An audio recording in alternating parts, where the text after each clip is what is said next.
Good morning बच्चों। आज हम 4th यूनिट स्टार्ट करेंगे। ठीक है, तुम्हारा जो 3 यूनिट्स थी वो एंडोक्राइन सिस्टम पर थी, एंडोक्राइनोलॉजी, ठीक है, न्यूरो एंडोक्राइनोलॉजी। और अब जो होगा वो ईथोलॉजी है। लास्ट की जो 2 यूनिट्स हैं वो ईथोलॉजी के बेस पर, ईथोलॉजी पर हैं। ठीक है, ईथोलॉजी जो है वो जैसा कि हम पता है कि पूरे एनिमल किंगडम को हम एनिमल किंगडम जो होता है उसको हमने बहुत सारे फाइलम्स में डिवाइड किया हुआ है। ठीक है, अब इनके बेस पर ये जो एनिमल्स हैं इनको आप साइंस में बहुत सारी ब्रांचेस होती हैं। ठीक है, जैसे हम अगर इंसेक्ट के बारे में पढ़ रहे हैं तो एंटोमोलॉजी हो गया। ठीक है, तो जब हम फिशेस के बारे में पढ़ रहे हैं तो इक्थियोलॉजी हो गया।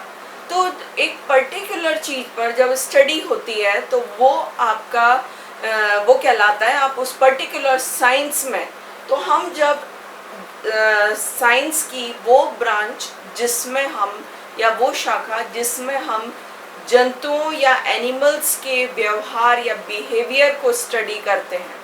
ठीक है, तो साइंस कौन सी हो गई जिसमें हम एनिमल्स के बिहेवियर को स्टडी करते हैं, वो कहलाता है ईथोलॉजी। ठीक है, science of study of animal behaviour, जंतुओं के जो व्यवहार है उसका अध्ययन करने वाली शाखा ईथोलॉजी कहलाएगी। आज की डेट में इस ईथोलॉजी को हम जो वर्ड यूज करते हैं वो कहलाता है बिहेवियरल इकोलॉजी।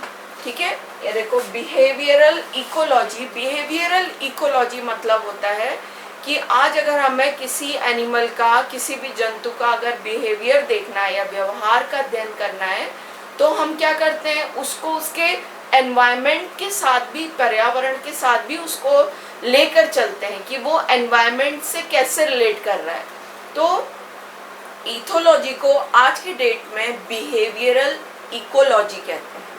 ठीक है, तो इस तरह से अब हम इसमें बहुत सारी, इसका हम सिंपलेस्ट मतलब हमें पढ़ना क्या है, इसका सिंपल एग्जांपल हम एक एग्जांपल के थ्रू हम समझाते हैं कि जैसे अगर हम देखते हैं, आपको अगर कहीं पर अगर एक शक्कर के कुछ दाने गिरे हुए हैं, ठीक है, तो क्या होता है कि कोई एक चींटी वहाँ आई, थोड़ी देर में दूसरी चींटियाँ, और अगर हम थोड़ी देर बाद देखें तो वहाँ पर एक चींटियों की लाइन लग जाती है। ये क्यों होता है? क्योंकि इनमें से एक, जब एक पर्टिकुलर चींटी वहाँ पे पहुँचती है कोई, तो उसको वो अपने बाकी की चींटियों को एक संदेश देती है, एक सिग्नल देती है, या हम कहते हैं एक स्टिमुलस देती है। वो सिग्नल जो होता है वो होता है केमिकल के रूप में। ठीक है, जैसे हम कहते हैं, जिसे हम कहते हैं फेरोमोन्स। ठीक है, एक केमिकल के रूप में, रासायनिक पदार्थ के। तो जब वो केमिकल हवा में जाते हैं, अब देखो यहाँ पर जो इसका बिहेवियर की स्टडी हो रही है वो हवा में, क्योंकि वो बिहेवियर हवा के थ्रू, एनवायरनमेंट के थ्रू दूसरी चींटी तक पहुँच रहे हैं। तो ये क्या होगा, ये जो है ये बिहेवियर थोड़ी देर बाद देखते हैं कि हम लाइन लग गई, तो वो जो चींटी है उन्होंने फिर और अपने केमिकल्स रिलीज किए। तो इस तरीके से करते करते एक पूरी चींटियों की लाइन लग जाती है। तो इस तरह से ये हमारा एग्जाम्पल है।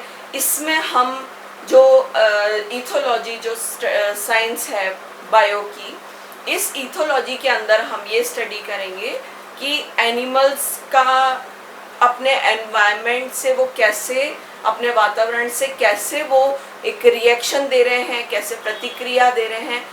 जो वो एनवायरनमेंट के लिए रिएक्शन देते हैं या प्रतिक्रिया देते हैं उसे हम कहते हैं टैक्सिस। ठीक है, टैक्सिस कहते हैं। ठीक है, जैसे कि अगर हम ये देख रहे हैं लाइट के प्रति उसकी प्रतिक्रिया क्या है किसी भी जीव की, ठीक है, तो वो क्या हो जाएगा, फोटोटैक्सिस। अगर हम गुरुत्वाकर्षण के प्रति या ग्रेविटी के अकॉर्डिंग अगर हम देख रहे हैं, उसकी रिएक्शन देख रहे हैं, तो वो कहलाएगा कौन सा, जियोटैक्सिस। ठीक है, अगर हम टच के थ्रू देख रहे हैं, जैसे अगर हम प्रोटोजोआ पोरीफेरा, अगर हम प्रोटोजोआ लेते हैं सिंगल सेल एनिमल, हम उसको नेकेड आई से नहीं देख सकते। अब अगर हम उसे एक पेट्री डिश में कहीं का हम तालाब वाला का पानी अगर ला के उस पानी को अगर हम स्टडी करें और फिर हम क्या करें, उसको हमने माइक्रोस्कोप के नीचे एक ड्रॉप, क्योंकि एक पानी की ड्रॉप में ही बहुत से यूनिसेलुलर एनिमल्स हमें मिल जाएंगे।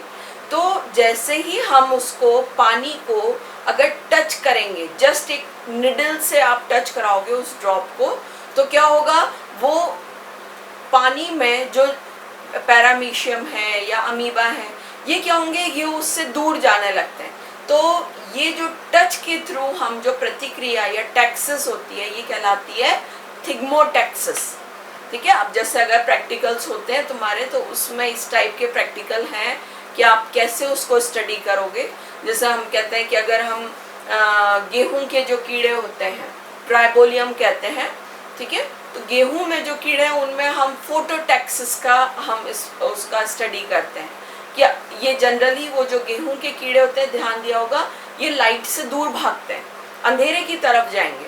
तो ये क्या होता है, वो ये जो एक पर्टिकुलर लाइट हुई या टच हुआ, जो एनिमल इसकी तरफ जाते हैं वो पॉजिटिव हो गए, पॉजिटिव फोटोटैक्सिस, पॉजिटिव जियोटैक्सिस, पॉजिटिव थिग्मोटैक्सिस, मतलब जो एनिमल उसकी तरफ जाएंगे, और जो इससे दूर जाते हैं वो नेगेटिव हो गए। ठीक है। मतलब जैसे अगर हमने बताया ना कि अभी ट्राइबोलियम थे, तो वो क्या होगा, जैसे ही हम उसको अंधेरे में लाइट में रख देंगे तो वो क्या करते हैं, वो उधर गेहूं मान लो हमने रख दी, उसमें कीड़े हो गए, तो क्या होगा, वो जो कीड़े हैं वो क्या करेंगे, अंदर की तरफ और घुसना चाहेंगे उसमें, कि अंधेरे की तरफ, वो लाइट से दूर जाएंगे। तो ये क्या होगा, निगेटिव फोटोटैक्सिस।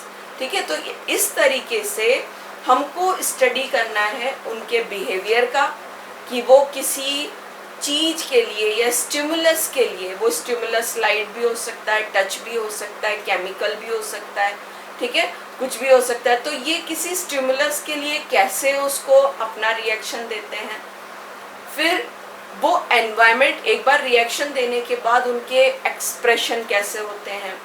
ठीक है।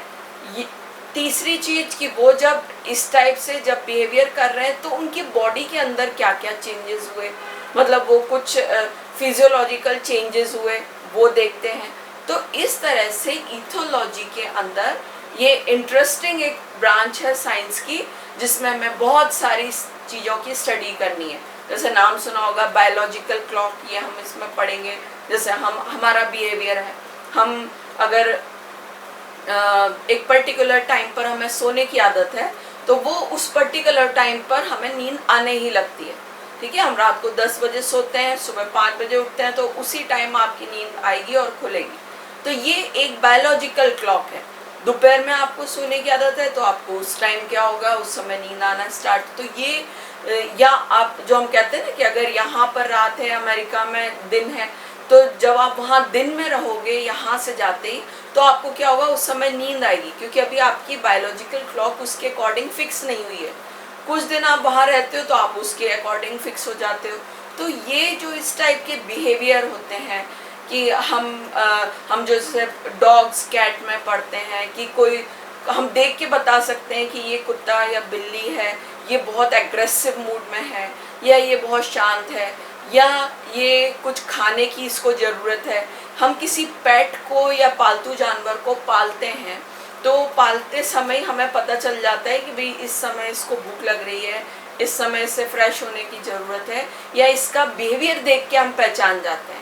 तो इस तरह से ये एक बहुत इम्पॉर्टेंट ब्रांच है, जो लगभग हम कह सकते हैं कि जिस समय से ह्यूमन बीइंग का सोशल लाइफ इवॉल्व हुई, सामाजिक जीवन उनमें आया, उस समय से, मतलब जिस समय वो शिकार की ज़िंदगी जीते थे, अपना खाना वो शिकार के जरिए लेते थे, उस समय से बिहेवियर की स्टडी चली आ रही है। ठीक है। तो उस समय कैसे होगा कि वो एक बार एनिमल्स को वो किसी अपने शिकार को जाते हुए उसका वॉच करते थे कि ये किस समय इसको हम पकड़ सकते हैं। ठीक है। मतलब वो अलर्ट जिस समय कम होना होगा उसी समय वो उस एनिमल को पकड़ते थे। तो ये जो कंडीशन है ये उस समय से चली आ रही है, बट जो हम आज साइंस के फॉर्म में स्टडी करते हैं वो उसमें एक इम्पॉर्टेंट नाम आता है निको टिनबर्गन। ठीक है, निको टिनबर्गन, ये 1950 में ये साइंटिस्ट थे। इन्होंने सबसे पहले इतनी पुरानी आई चीज, लोगों ने कई लोगों ने अलग अलग स्टडीज करी। किसी ने मधुमक्खी बीज पर स्टडी करी, किसी ने पिजन्स के बिहेवियर पर स्टडी करी, किसी ने चिड़िया स्वेलोज के बेस पर स्टडी करी। तो सब अलग अलग करते आए, बट उसको साइंस के फॉर्म में, इथोलॉजी ब्रांच के फॉर्म में ये निको टिनबर्गन साइंटिस्ट थे, इन्होंने इसकी स्टडी करी। ठीक है, अब हम कह सकते हैं कि ये जो है बिहेवियर की स्टडी, तो ये तो एक साइकोलॉजिस्ट हुए। ठीक है, बट एक साइकोलॉजिस्ट और एक इथोलॉजिस्ट दोनों में डिफरेंस है। इथोलॉजिस्ट जो होता है वो बिल्कुल नेचुरल एनवायरनमेंट में या प्राकृतिक वातावरण में वो अपनी स्टडी करता है, वो खुद अंदर रहता है और बाहर जीवों को रखता है और एनिमल्स को रख के फिर वो देखता है कि ये इसका बिहेवियर इसके लिए कैसा रहा। ठीक है, और खुद छुप के रहता है और वहाँ से वो क्या खा रहा है, कैसे रह रहा है, कैसे मीटिंग कर रहा है, या कैसे इसमें ये अपने एनवायरनमेंट के लिए कुछ ठंड हुई तो कैसे बिहेवियर अपनी रिस्पॉन्स देगा। और जो साइकोलॉजिस्ट होते हैं वो क्या करते हैं, वो एक्सपेरिमेंट्स के थ्रू, ठीक है, मतलब अपने जो एक्सपेरिमेंट हैं वो लैब में करते हैं, लैबोरेटरीज या प्रयोगशालाएं कहते हैं, तो उसमें वो अपनी स्टडी करते हैं। ये जो साइकोलॉजिस्ट होते हैं वो कुछ एनिमल्स को लेते हैं अपनी स्टडी। प्रयोगशाला के लिए हम सुनते हैं ना, या तो डॉग्स होते हैं या कैट होती हैं, जनरली मंकीज होते हैं, चूहे होते हैं। ठीक है, इनके ऊपर स्टडी करते हैं।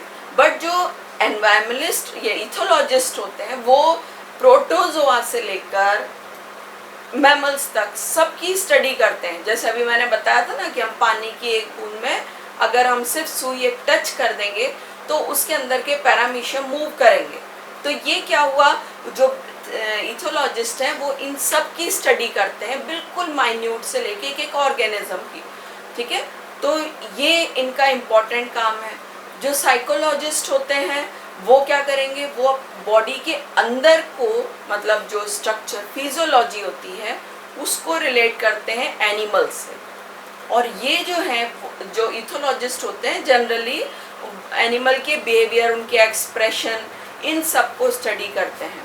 तो इथोलॉजिस्ट जो होते हैं इस तरीके से, जो दोनों का एक बहुत बड़ा इम्पोर्टेंट रोल है।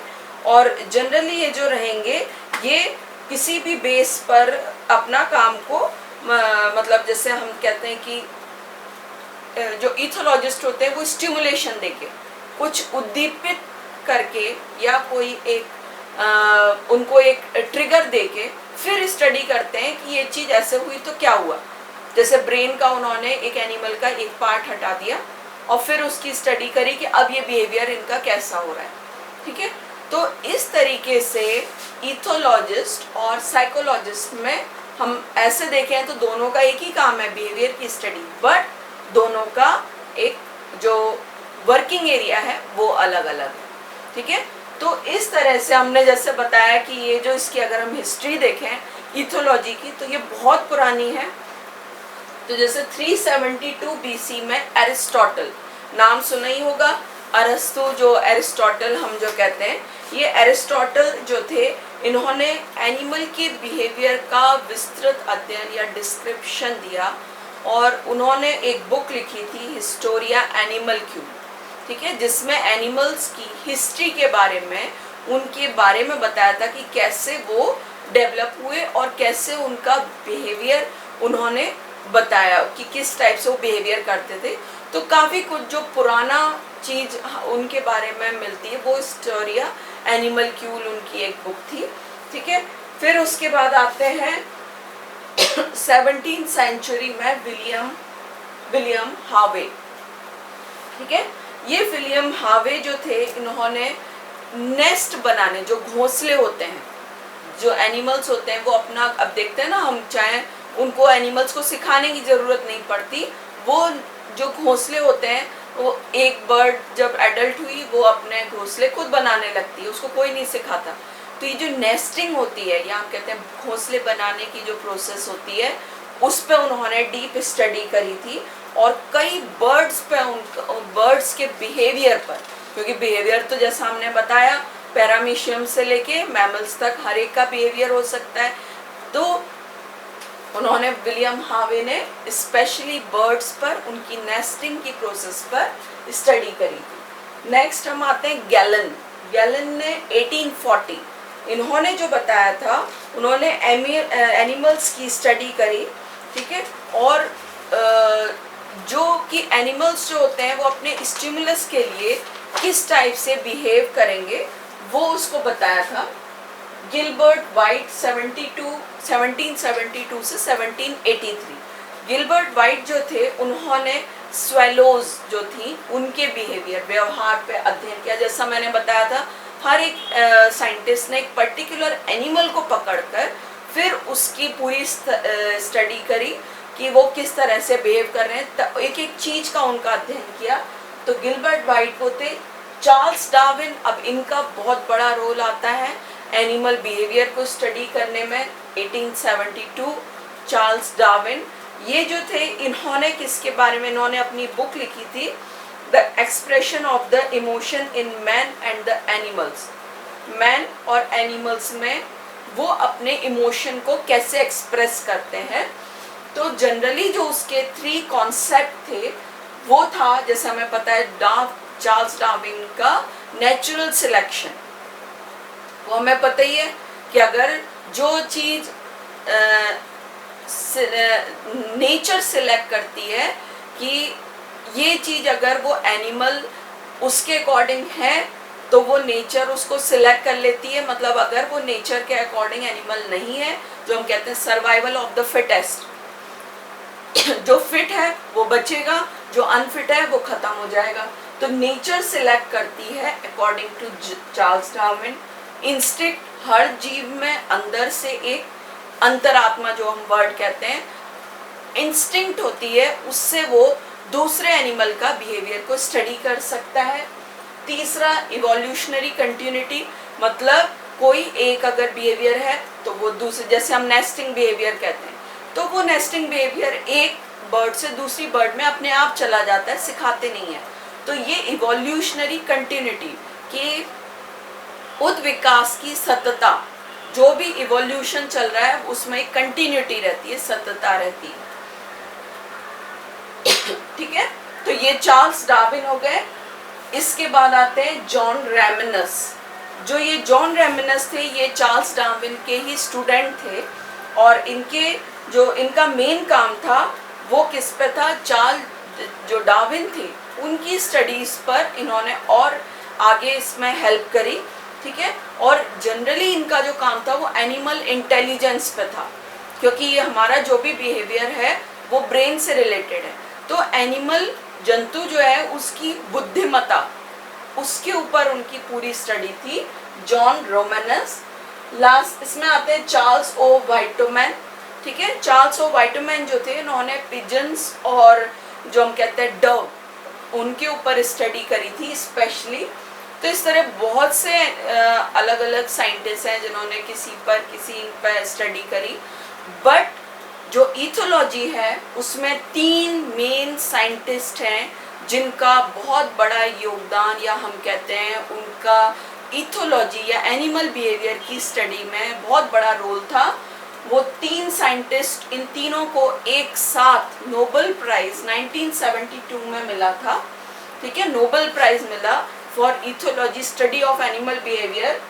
अब ये नाम इस इथोलॉजी में कई बार आएंगे, जनरली यही 3 नाम, कोनार्ड लॉरेंस, निको टिनबर्जन और कार्ल वॉन फ्रिंच, ठीक है। कोनार्ड लॉरेंस, निको टिनबर्गन, कार्ल वॉन फ्रिंच, ये 3 साइंटिस्ट जो हैं इनको एक साथ स्टडी ऑफ एनिमल बिहेवियर के लिए नोबेल प्राइज मिला था, ठीक है। तो इन्हीं के बेस पर, और ये जो निको टिनबर्गन है इन्हीं ने ईथोलॉजी, जो जैसा कि मैंने बताया था पहले, ईथोलॉजी नाम दिया था, ठीक है। तो इन्हीं के बेस पर अब जैसे हम पहले पढ़ते हैं कोनार्ड लॉरेंस, ये साइंटिस्ट ऐसे थे कि इन्होंने, इनमें से जो हम कहते हैं निको टिनबर्गन, इन्होंने अपने जनरली ये लोग फार्म हाउस पर रहते थे। फार्म हाउस ओपन एरिया हो गया और इनकी फैमिली भी वहीं रहती थी। इनके जो बच्चे, इनके बच्चे के बारे में बताते हैं कि वो अपने बच्चे को कैप्टिविटी मतलब केज में रखते थे, पिंजरे में, और बाकी इनके एनिमल्स खुले घूमते थे। तो क्योंकि उनको स्टडी करनी है, तो इतना ज़्यादा उनका इस चीज़ पर इफेक्ट था इस वर्क के ऊपर। तो जैसे हम कोनार्ड लॉरेंस कहते हैं, कोनार्ड लॉरेंस जो थे ये ये जो हम कहते हैं वियना जो जगह है, वहाँ के साइकोलॉजिस्ट थे, एनिमल साइकोलॉजिस्ट। जैसे मैंने बताया दोनों का काम एक ही है, एनिमल बिहेवियर को स्टडी करना, इथोलॉजिस्ट और साइकोलॉजिस्ट का, बट दोनों का सिर्फ स्टडी का एरिया अलग अलग है, ठीक है। तो ये वियना के थे, इनको हम फाउंडर फादर ऑफ इथोलॉजी कहते हैं, कोनार्ड लॉरेंस को, ठीक है।